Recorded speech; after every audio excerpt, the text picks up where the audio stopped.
Mise en place par une ordonnance du 3 mars 1945, les UDAF, Union départementale des associations familiales, une par département, défendent et représentent les familles auprès des pouvoirs publics. Elles sont à la fois une force de proposition, un pôle de rencontre et d'échange et un prestataire de services. Info 83 s'est rendu dans les locaux de l'UDAF Var à la Garde pour la présentation des vœux. Je suis très heureux de vous accueillir au sein de ces bureaux de l'UDAF et de vous souhaiter à tous, au nom du conseil d'administration et au nom des salariés de l'UDAF ainsi que de tous nos bénévoles travaillant au sein de notre organisation, une très bonne année 2022, ainsi que mes meilleurs vœux de santé, de réussite sociale, familiale et professionnelle, tout ça dans un accord global de ces trois domaines. Si l'UDAF a connu des réussites, si l'UDAF continue à délivrer des services et à représenter les familles, c'est grâce à de multiples engagements.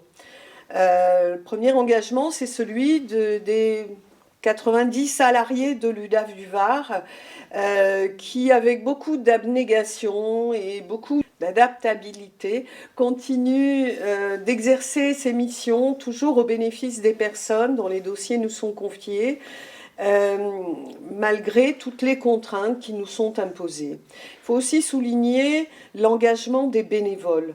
Le conseil d'administration, mais aussi tous les représentants bénévoles qui œuvrent tout au long de l'année pour que les besoins des familles soient couverts, pour que leurs intérêts soient préservés. Et c'est extrêmement important.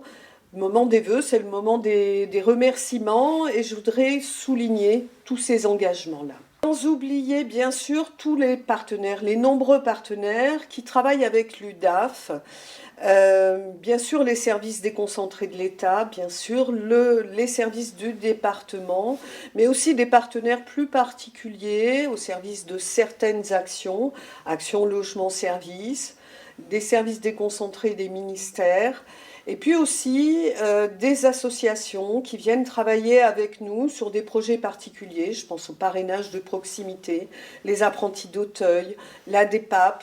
Voilà, des partenaires qui nous ont rejoints dans l'année pour faire avancer des projets au bénéfice des familles.